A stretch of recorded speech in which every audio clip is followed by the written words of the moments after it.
दूसरी कक्षा के नन्हे साथियों, जेसीईआरटी के डिजी स्कूल में आपका स्वागत है।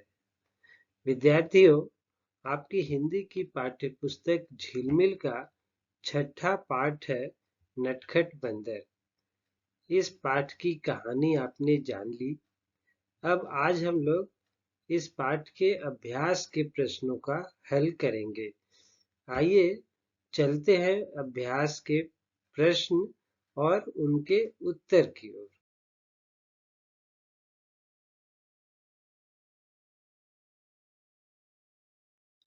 जो पहला प्रश्न है यहाँ वह है, पहले क्या हुआ और फिर क्या हुआ? कहानी के अनुसार क्रम संख्या लिखिए। कहानी को तो आपने जान ही लिया है नन्हे साथियों।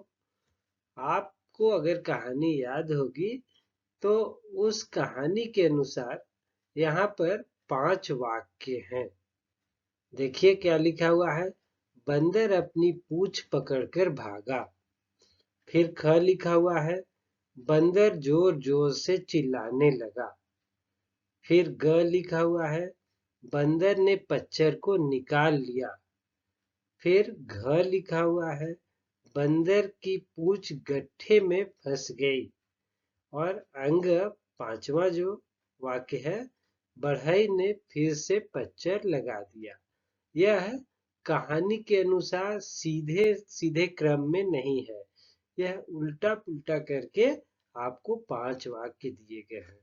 आपको कहानी के अनुसार इन 5 वाक्य को सही क्रम में लगाना है और उसका क्रम संख्या यहाँ बॉक्स में लिख देना है। आइए मैंने जो लिखा है वह देख लेते हैं। देखिए, मैंने जो सबसे पहला वाक्य माना वह है, बंदर ने पच्चर को निकाल लिया। उसके बाद दूसरा वाक्य देखिए, यहाँ 2 लिखा हुआ है। दूसरा वाक्य मैंने लिखा, बंदर की पूंछ गड्ढे में फंस गई। जब बंदर ने पच्चर निकाल लिया तो उसकी पूंछ गड्ढे में फंस गई। फिर तीसरा वाक्य मैंने लिखा है, बंदर जोर जोर से चिल्लाने लगा। जब पूंछ फंस गई गड्ढे में तब वह जोर जोर से चिल्लाने लगा, इसलिए मैंने तीसरा क्रम दिया इसे। अब चौथा क्रम मैंने दिया, बढ़ई ने फिर से पच्चर लगा दिया। जब वह चिल्लाने लगा तो बढ़ई लोग आ गए थे और आने के बाद जब उन्होंने देखा कि बंदर की पूंछ जो है वह तो गड्ढे में फंस गई, तो उन्होंने उसे फिर से पच्चर लगा दिया। उस गड्ढे में पच्चर लगा दिया। तो इसे मैंने चौथे क्रम पर रखा है। और 5वें क्रम पर सबसे अंत में, बंदर अपनी पूंछ पकड़कर भागा। तो ये 5वां वाक्य था। अगर आप इन 5 वाक्य को लगातार पढ़ेंगे तो आपको कहानी का सारांश पता चल जाएगा और इस कहानी को आप अच्छे से समझ लिए हैं यह भी पता चल जाएगा। तो आइए अब अगले प्रश्न की ओर चलते हैं। सोचिए और लिखिए। यहाँ पर दिया हुआ है, सोचिए और लिखिए। यहाँ 2 वाक्य हैं। सबसे पहले बंदर के बाद लाल से नीचे लिखा हुआ है, फिर लिखा हुआ है देख रहे थे। बंदर नीचे देख रहे थे। फिर दूसरा जो वाक्य है वह है, बंदर ऊपर, देखिए लाल से लिखा हुआ है ऊपर, बंदर ऊपर देख रहे थे। तो एक वाक्य है बंदर नीचे देख रहे थे, एक वाक्य है बंदर ऊपर देख रहे थे। मतलब ये हुआ कि लाल से जो लिखा हुआ है वे दोनों एक दूसरे का उल्टा शब्द है। मतलब दूसरा या विपरीत अर्थ देने वाला शब्द। नीचे का उल्टा अर्थ देने वाला शब्द है ऊपर। तो इसी प्रकार से आपको भी। देखिए यहाँ लिखा हुआ है, इसी तरह घेरे के शब्द को बदलकर फिर से वाक्य लिखिए और पढ़िए। घेरे में जो शब्द दिया हुआ है उसी को आपको शब्द को उल्टा अर्थ वाला जो शब्द होगा उसे लिख देना है यहाँ पर। तो देखिए लिखा है, बकरी घर के बाहर है। बकरी घर के खाली स्थान है, बाहर का उल्टा अर्थ देने वाला शब्द को यहाँ लिखना होगा। सूरज दिन में दिखाई देता है। सूरज खाली स्थान, दिन का उल्टा अर्थ देने वाला शब्द क्या होता है? रात ना। हाँ, सूरज रात में दिखाई नहीं देता है ना? ये दिन का उल्टा रात।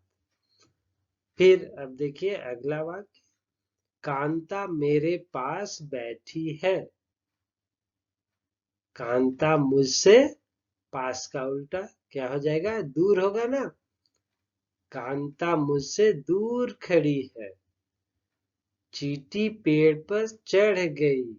चढ़ना का होता है उतरना, तो चींटी पेड़ से चढ़ का उल्टा अर्थ देने वाला शब्द उतर गई। उतर गई। तो देखिए इसी प्रकार से आपको इन खाली स्थान को भरना है, और मैंने जो किया है वह देख लेते हैं।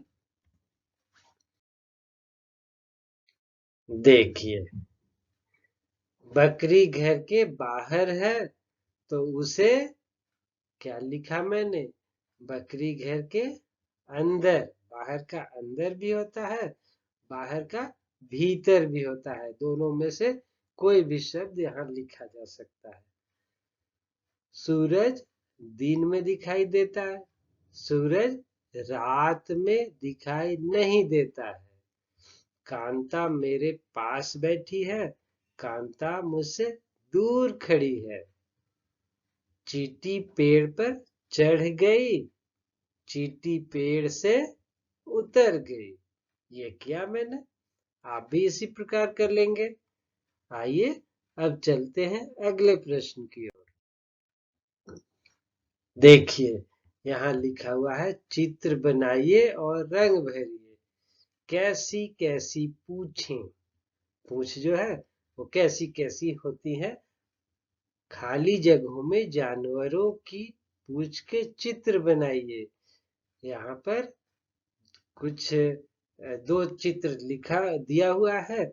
यहाँ तो देखिए क्या लिखा हुआ है, बंदर की पूछ। तो बंदर की पूछ के लिए ये चित्र है, बंदर की पूछ। और गिलहरी की पूछ, देखिए यहाँ खाने में क्या दिया हुआ है, वही गिलहरी की पूछ बनाया हुआ है। उसी प्रकार आपको हाथी की पूछ यहाँ बनाना है, चूहे की पूछ यहाँ बनाना है, गाय की पूछ, गाय जानते हैं ना? हाँ, उसकी पूछ का चित्र यहाँ बनाना है, और कुत्ते की पूछ, उसका चित्र यहाँ बनाना है। तो साथियों, ये चित्र तो आप बनाएंगे, इसलिए मेरा काम खत्म। अब अगली कक्षा तक के लिए धन्यवाद।